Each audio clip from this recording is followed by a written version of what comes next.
there is a number being repeated everywhere. Now, $1.46 million, that is the number many Americans say they need to retire comfortably. The number sounds precise, it sounds serious, it sounds like someone did the math, it sounds like a threshold. If you reach it, you are safe. If you do not reach it, you are in trouble. But that is not how I see it. That number is not really a retirement plan, it is a feeling. And when people build retirement decisions on fear instead of math, two bad things happen. Some people give up because the number feels impossible. Other people spend decades under unnecessary anxiety, chasing a target that may not match the life they actually need to fund. Both outcomes are mistakes. A retirement number should not come from panic. It should come from a system. The world is full of large numbers that frighten people: national debt, inflation, healthcare costs, housing prices, market crashes, life expectancy, retirement headlines. Every year, the number people believe they need seems to grow. One year, it is lower. The next year, it jumps. Then a new survey appears, and suddenly millions of households feel further behind, even though nothing in their personal plan changed overnight. That is not planning. That is emotional contagion. When people see inflation headlines every day, they feel less safe when they see grocery bills rise, rent rise, insurance rise, and housing become unaffordable. Their brain does what human brains do. It overestimates danger based on what is most available to memory. This is called availability bias. If every headline says retirement is getting harder, then when someone asks, how much do you need to retire?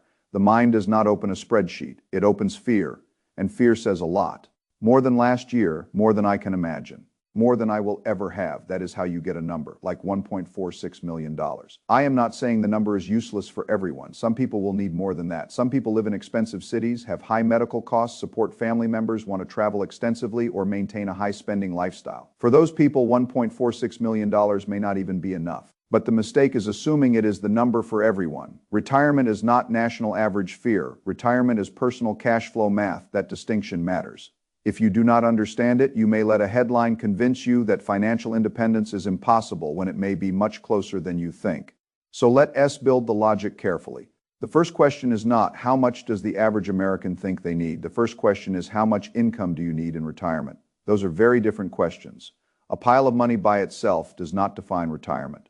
Retirement is about cash flow. You need enough income to cover expenses with a margin of safety for inflation, healthcare, taxes, and unexpected events. A person spending $45,000 a year does not need the same portfolio as a person spending $150,000 a year.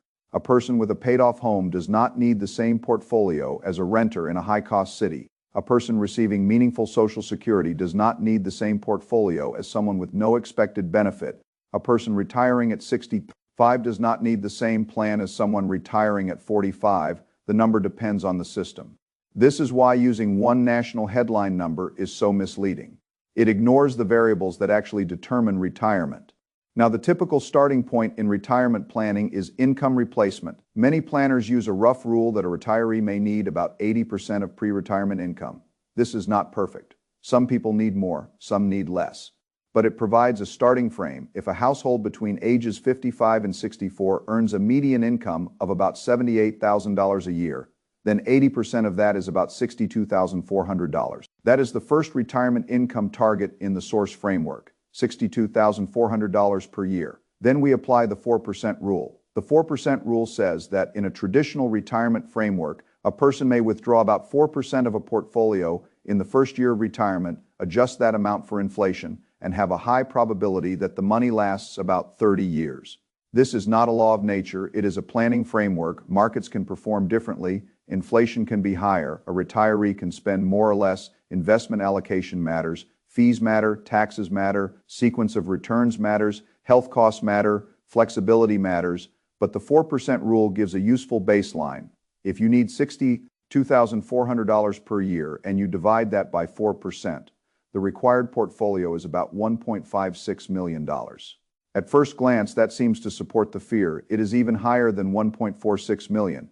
But that calculation leaves out the factor that changes the math for most Americans: Social Security. This is where many retirement headlines mislead people. If you treat your portfolio as the only source of retirement income, you may dramatically overstate how much you need saved. Social Security does not make everyone rich. It does not eliminate the need to save. It does not remove all uncertainty, but it is a major income source for many retirees. The average Social Security benefit is about $22,320 per year, or around $1,860 per month. If your retirement income target is $62,400 and Social Security covers about $22,000, then your portfolio does not need to generate the full $62,000. It needs to generate closer to $40,000. Now divide 40,000 by 4%. The portfolio target becomes about $1 million, not 1.46 million. Not 1.56 million, about 1 million. That difference is enormous. And it comes from one simple principle. Do not calculate your retirement portfolio in isolation from your actual retirement income streams. This is systems thinking. A retirement plan is not one account. It is a system of cash flows, Social Security, pensions, if any, investment withdrawals, part-time work, if any, rental income, if any, taxes, housing costs, healthcare costs, and spending flexibility all interact. If you ignore a major cash flow source, your number becomes distorted. Now people immediately ask the obvious question, what if Social Security is cut? That is a reasonable concern. Social Security has funding challenges. It cannot be ignored. But the fear-based version of the story often says Social Security will simply disappear. That is not the same as a realistic planning assumption. Even in a poor funding scenario, payroll taxes would still support a large portion of scheduled benefits. The source framework uses the idea that even if benefits were cut by around 20%, the average annual benefit would still be roughly $17,800. Now redo the math. If the target income is $62,400 and Social Security provides only $17,800, the portfolio must generate about $44,600. Divide that by 4%. You need about $1.115 million, still meaningfully less than $1.46 million. Again, this is not saying you should undersave, it is saying you should use math, not panic. Planning with a reduced Social Security assumption may be prudent. Planning with zero Social Security may be overly conservative for many people, and it may create such a frightening target that they stop trying. The goal is not optimism. The goal is realism. There is a very big difference. Now the next variable changes the number even more: housing. For many households, housing is the largest expense in retirement. If you retire with a mortgage or rent payment, your required portfolio income may be much higher if your home is paid off. The math can change dramatically. The source uses an average mortgage payment of about $2,300 per month. That is $27,600 per year. If that payment disappears before retirement, your required income can fall significantly. This is why the old boring goal of paying off a home before retirement can be so powerful. It may not be exciting, it may not produce a viral headline, it may not feel like a brilliant trade, but reducing fixed expenses in retirement can be just as important as increasing assets. This is a principle most people miss. There are two ways to improve retirement security: increase income, producing assets. Reduce required expenses, both matter. A paid-off house does not feed you, it does not pay healthcare bills. It does not eliminate taxes, insurance, maintenance, or utilities, but it can remove one of the largest monthly obligations from your life. That makes the portfolio's job much easier. If your annual retirement expenses fall to $45,000 because your home is paid off and Social Security covers about $22,000, then your portfolio only needs to generate about $23,000 per year. Divide $23,000 by 4%. The portfolio target becomes about $575,000, not $1.46 million. That does not mean everyone can retire comfortably on $575,000. It depends on expenses, health, location, taxes, inflation, and lifestyle. But it proves the central point: your retirement number is not a national survey number. It is the number required to fund your actual spending after accounting for your actual income sources. That is the retirement equation. Now, this is why I dislike fear-based retirement headlines. A person sees $1.46 million and thinks, I will never get there. So why even start? That is a tragedy, because the same person may actually need far less if they make smart decisions about housing, spending, Social Security, and investing. But the fear number makes the goal feel impossible, so they do nothing. Doing nothing is the real danger. A number that motivates disciplined action can be useful. A number that creates paralysis can destroy a future. If someone needs $575,000 or $800,000 or $1 million, that is still a serious goal. It still requires saving. It still requires investing. It still requires time. But it is psychologically different from believing the only acceptable number is nearly $1.5 million. When the goal becomes realistic, action becomes possible. Action matters more than anxiety. Now, let's look at the investing side. If you are 30 years old and you invest $500 per month into a broad market index fund averaging around 10% annually over the long term by age 65, you can reach about $1.13 million, $500 per month, not 5,000, not 10,500. That does not mean every 30-year period will deliver exactly 10%. Markets vary, returns are not smooth, there will be crashes, recessions, inflation, wars, policy mistakes, and periods of doubt. But the point is that consistent investing over long periods can build serious wealth because time does much of the work. This is the beauty of compounding. Early dollars have decades to work. A 30-year-old who invests $500 per month is not simply saving $6,000 per year. That person is buying a long runway for compound growth. The monthly contributions matter, the time matters more. If that same 30-year-old invests $750 per month, the projected number rises to about $1.7 million by age 65. Under that same return assumption, that exceeds the scary 1.46 million number. Again, the point is not precision, the point is possibility. The fear headline says retirement is impossible. The compounding math says disciplined investing can make it possible. That distinction can change behavior. Now, what if you are not 30? What if you are 40?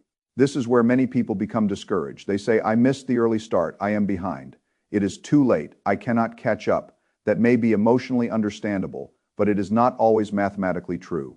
The source gives a case of a 40-year-old earning $85,000 a year, with $50,000 already saved, investing $600 per month into a broad SP 500 ETF, and having a home paid off by age 62 at a 10% average annual return by age 65.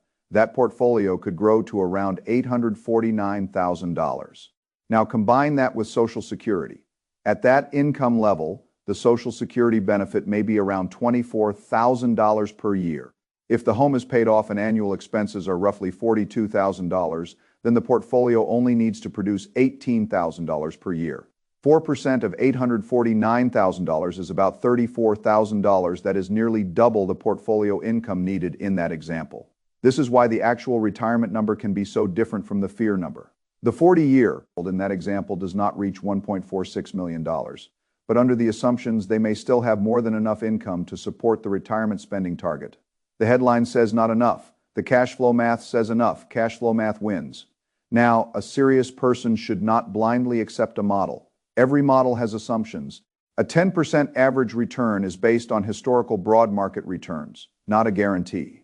Sequence of returns matters, inflation matters, taxes matter, healthcare costs matter. A paid-off home still has property taxes, insurance, and maintenance.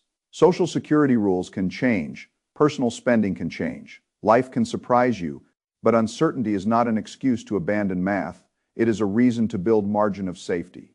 You can use conservative assumptions. You can plan for lower returns. You can include partial Social Security. You can stress test healthcare. You can plan for a higher cash reserve. You can delay retirement if needed. You can reduce expenses. You can work part-time. You can rebalance. You can diversify. A plan is not fragile because it contains assumptions. A plan is fragile when the assumptions are never examined. That is the difference. Now, let us talk about simplicity. The source mentions a simple portfolio built around a broad SP 500 ETF. Dividend growth exposure and growth ETFs, the exact tickers matter less than the principle. You do not need a complicated retirement portfolio to make progress. Most people believe investing must be complex because the financial industry benefits from making it feel complex. Complex products justify fees. Complexity makes people feel dependent on experts. Complexity creates the appearance of sophistication, but for many households, a simple, low-cost, diversified portfolio can do the job. A broad market index fund gives exposure to many companies. A growth ETF can tilt toward faster-growing companies. A dividend growth ETF can tilt toward companies with a history of raising dividends. This kind of structure is not magic. It can fall. It can underperform at times. It can be imperfect, but it is understandable, low cost, and repeatable. Those qualities matter. A portfolio you understand is easier to hold. A portfolio you can hold is more likely to compound. A portfolio that compounds over decades can create retirement security. The greatest portfolio in theory is useless if the investor abandons it in the first downturn. This is why simplicity is not a weakness. Simplicity is behavioral risk management.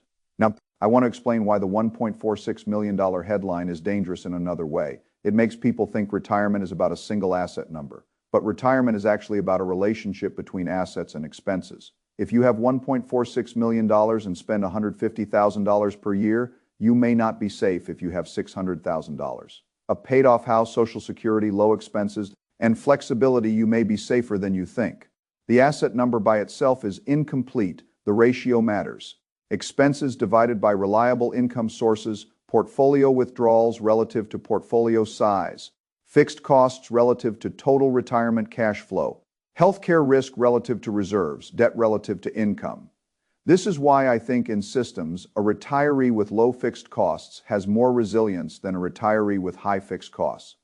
A retiree with flexible spending can reduce withdrawals during bad markets. A retiree with a paid-off house has less pressure from monthly obligations.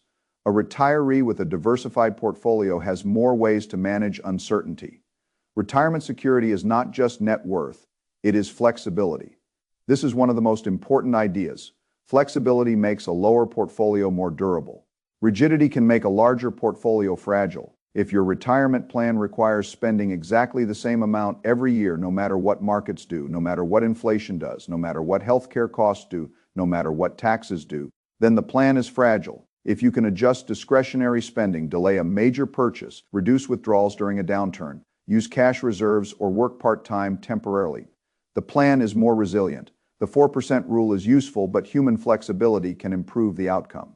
This is why the retirement number should be personal. Now let us address the psychology of starting late.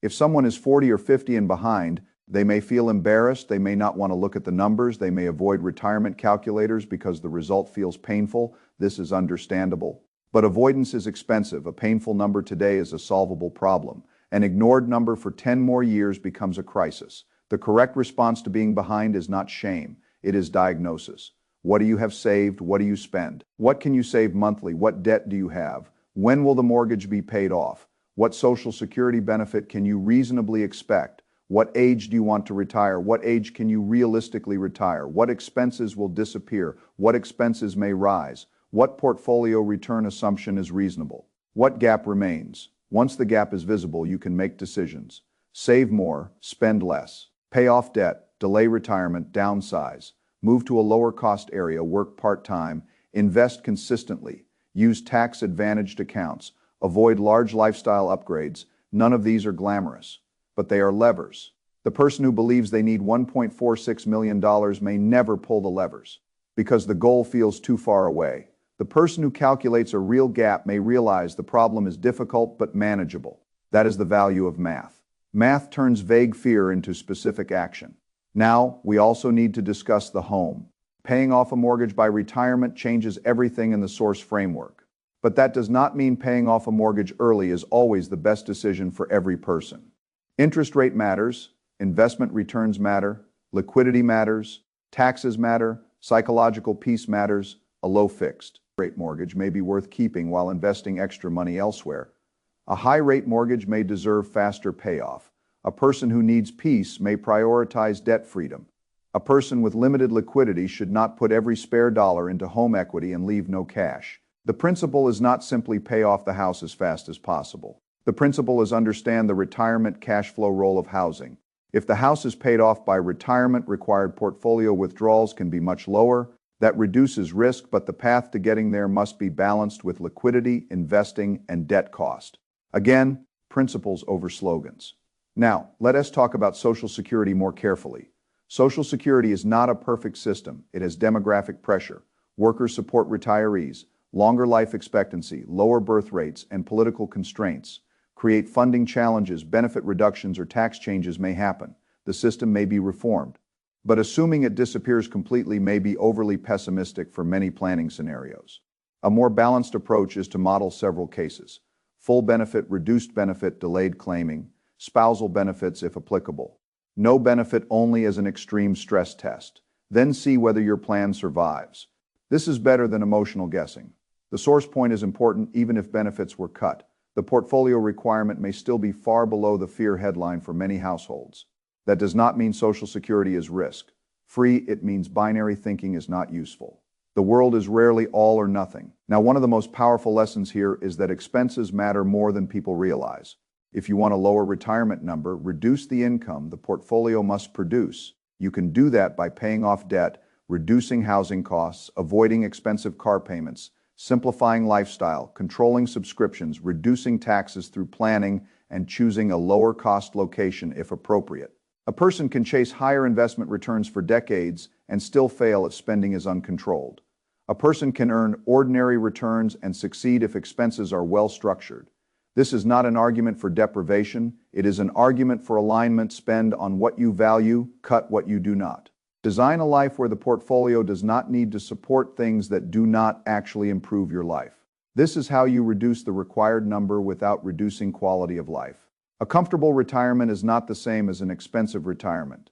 That distinction matters. Comfort can mean a paid-off home, healthcare covered, food, family, travel, within reason, hobbies, safety, and time. It does not have to mean luxury hotels, constant new cars, high-end restaurants, and endless spending for status. If your retirement vision is built around values rather than comparison, the number may be far lower. Now, the 4% rule also deserves nuance. It is based on historical market returns and retirement periods. It assumes a certain asset mix and withdrawal discipline. It is a starting point, not a guarantee. If you retire very early, you may need a lower withdrawal rate because the money must last longer than 30 years.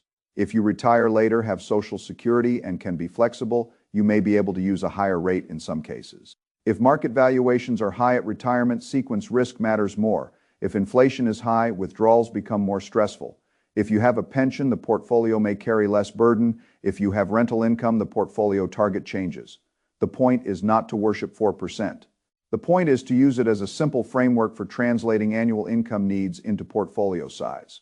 Annual portfolio income needed divided by withdrawal rate equals required portfolio. This is the formula. Once you know the formula, you can change the inputs, reduce expenses, increase Social Security by delaying claiming, pay off debt, add part-time income, use a lower withdrawal rate for safety, use a higher savings rate before retirement. Each input changes the required portfolio. That is why you should not be intimidated by one headline number. You have levers. Now, compounding must be respected. The 30-year-old investing $500 per month illustrates the power of time, but time only works if money is actually invested. Many people plan to start later. Later is expensive. If you wait 10 years, you lose the most valuable decade. The early dollars do more work because they compound longer. This is why starting with smaller amounts early can beat larger amounts later. Time is a silent partner. Once lost, it cannot be recovered easily. This does not mean late starters are doomed. It means late starters need stronger action, higher contributions, expense reduction, possibly working longer, possibly using catch-up contributions, possibly simplifying housing, possibly delaying Social Security, possibly adjusting retirement lifestyle. Again, specific levers. The earlier you start, the more compounding does the heavy lifting. The later you start, the more your savings rate must do. That is the math. Now, the source uses broad market index investing as the main engine. That is sensible for many people because broad index funds are low cost, diversified, and easy to maintain.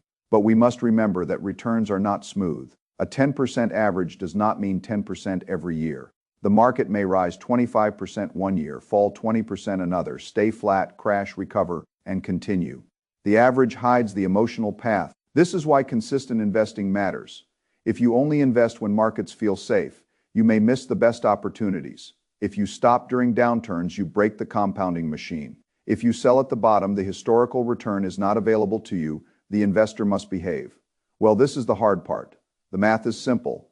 The behavior is hard. A person can understand the model and still fail because fear takes over during a crash. That is why the portfolio must be simple enough to hold and the plan must be realistic enough to follow. Now, let us look at the person who gives up because the headline number feels impossible. They say, I will never have 1.46 million, so why invest $500 a month? But if the real target may be 1 million or 850,000 or 575,000, depending on expenses and Social Security, that $500 a month may be powerful. The headline causes the very behavior that guarantees failure. This is why responsible communication about retirement matters. Fear may get attention. Math gets results. A headline that scares people without showing the levers is incomplete. A good plan shows people exactly how to move. Now, I want to make the retirement framework very clear. Step 1. Estimate retirement expenses. Do not start with income. Start with spending housing, food, healthcare, transportation, insurance, taxes, utilities, travel, family help, hobbies, and emergency reserves.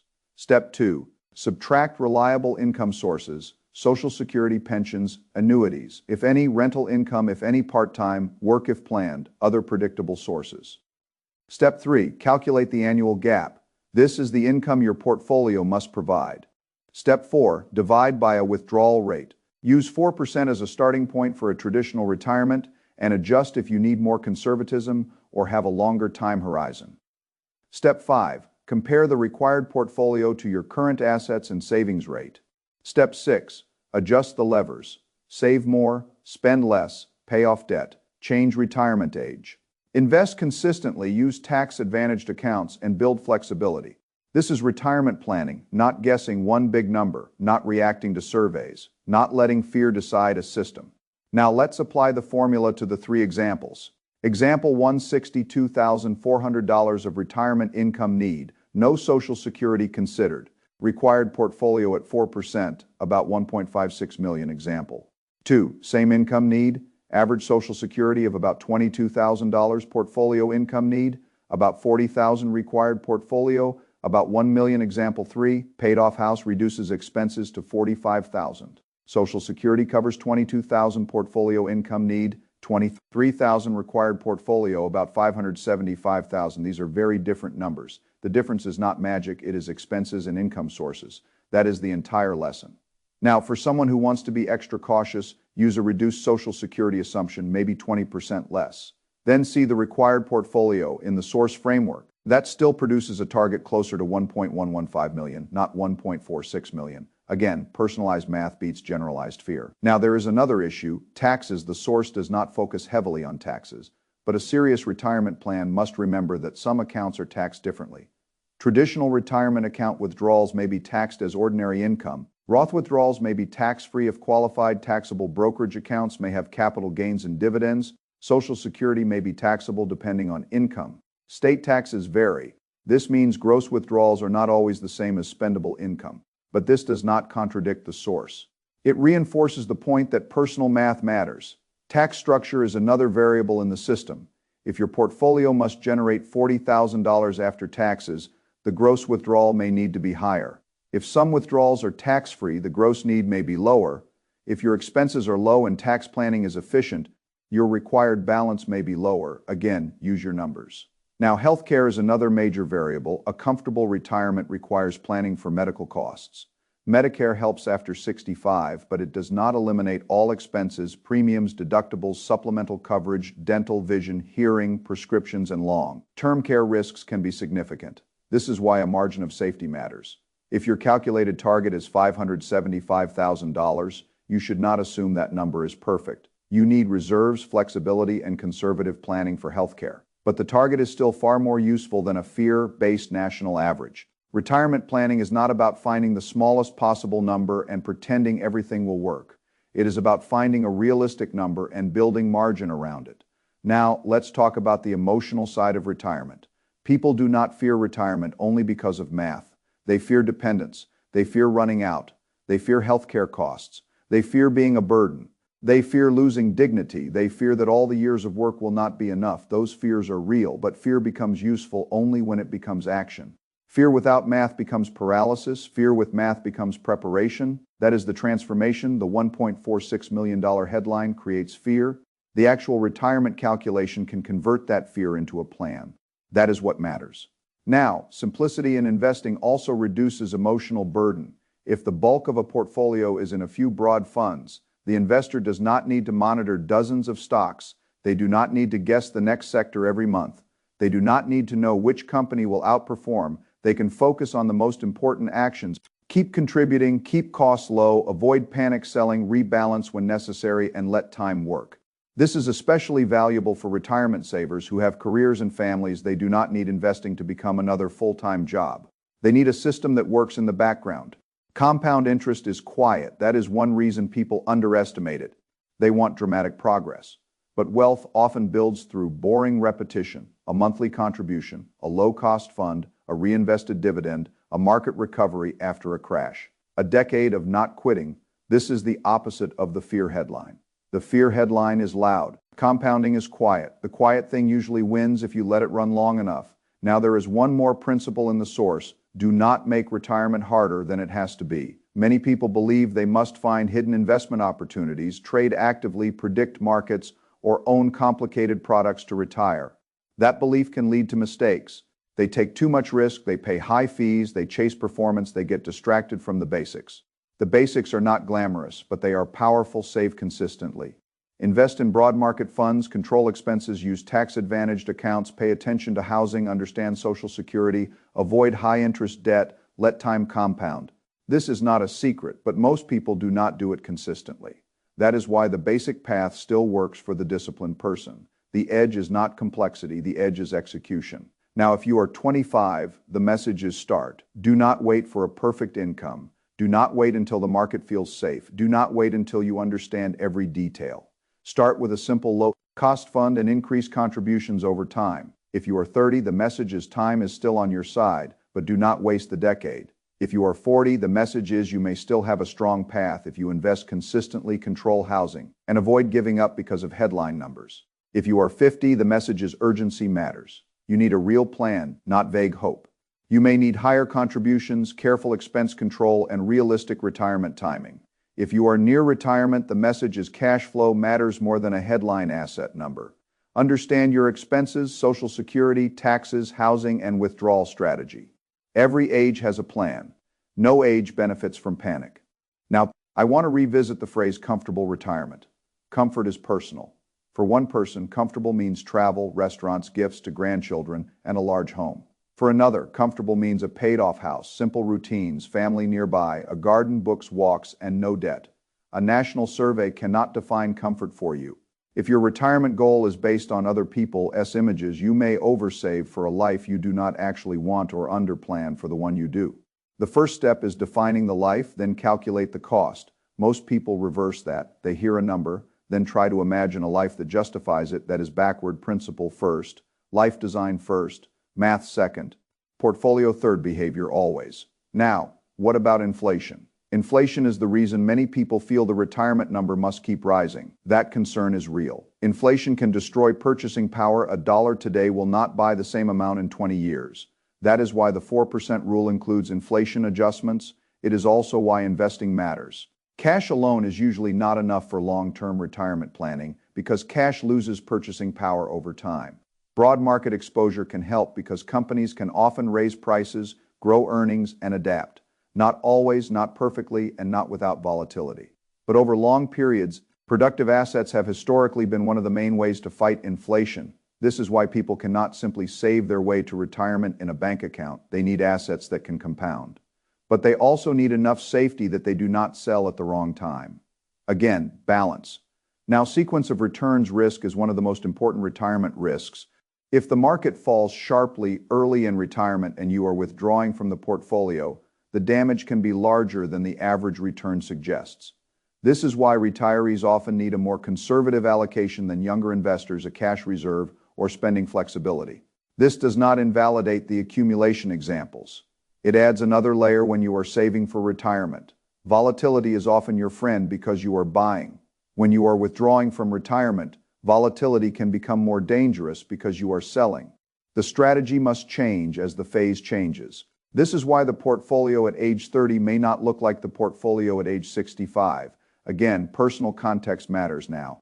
Let us connect all of this into one coherent retirement machine. Income creates surplus. Surplus becomes monthly investments. Monthly investments buy broad assets. Broad assets compound over decades. Housing decisions reduce future expenses. Social Security reduces portfolio withdrawal needs. A realistic withdrawal rate translates expenses into required assets. Behavior keeps the plan intact. That is the machine. If you understand this machine, you no longer need to be controlled by one survey number. The number can be useful as a wake-up call, but it is not your plan. Your plan is built from your life. Now, there is another danger in chasing a number too large. You may postpone retirement unnecessarily. Some people work years longer than they need to because they never calculated enough. They always want more safety, more cushion, more certainty, but perfect certainty never arrives. At some point, the cost of extra work is time, health, relationships, and life energy. I do not say this to encourage careless retirement. I say it because retirement planning is not only about avoiding poverty at 90, it is also about using your time wisely while you are alive and healthy. If the math says you have enough and the plan is resilient, continuing to work purely from fear may not be optimal. On the other hand, retiring too early without enough margin can create stress. Later, the solution is not fear. The solution is probabilistic planning. What is the probability the money lasts? What flexibility do you have? What can you change if markets disappoint? What income sources remain? What expenses can adjust? What is the cost of working one more year? What is the cost of retiring 1 year too early? These are the right questions. Now, let us talk about the person who rents. If you do not own a home or will not have a paid-off house, you can still retire. The number changes. Your portfolio must support housing costs unless you have another plan. That may mean a larger portfolio, a lower cost area, subsidized housing, shared living, or more income. Again, no shame, just math. A paid-off home is one lever. It is not the only lever. The same is true for geographic location. Someone living in a high-cost city may need far more than someone living in a smaller, lower-cost community. Relocation can reduce the retirement number dramatically, but it also affects family, healthcare access, lifestyle, and happiness. It is not purely financial. A good plan integrates money with life. Now, I want to emphasize the risk of doing nothing. If a person believes the retirement number is too high, they may stop investing. That is the worst possible response. Even if the full target is hard to reach, partial progress matters. $100,000 matters, $300,000 matters, $500,000 matters. Any portfolio reduces dependence on future labor and government benefits. Any investment account gives options. Any reduction in expenses improves resilience. You do not have to reach the perfect number to improve your life. The difference between 0 and 100,000 can be enormous. The difference between 100,000 and 500,000 can be life-changing. The difference between 500,000 and 1 million can create substantial security. Do not let perfection prevent progress. This is one of the most important behavioral lessons. Now, how can someone begin? Set a monthly investment amount, make it automatic. Use a low-cost broad index fund if you do not know where else to start. Increase the amount when income rises, avoid pausing unless necessary. Keep an emergency fund so you do not raid investments, avoid high-interest debt, track expenses. Estimate your retirement number annually, adjust as life changes. This is not complicated. The difficulty is emotional discipline. People want a new answer every year.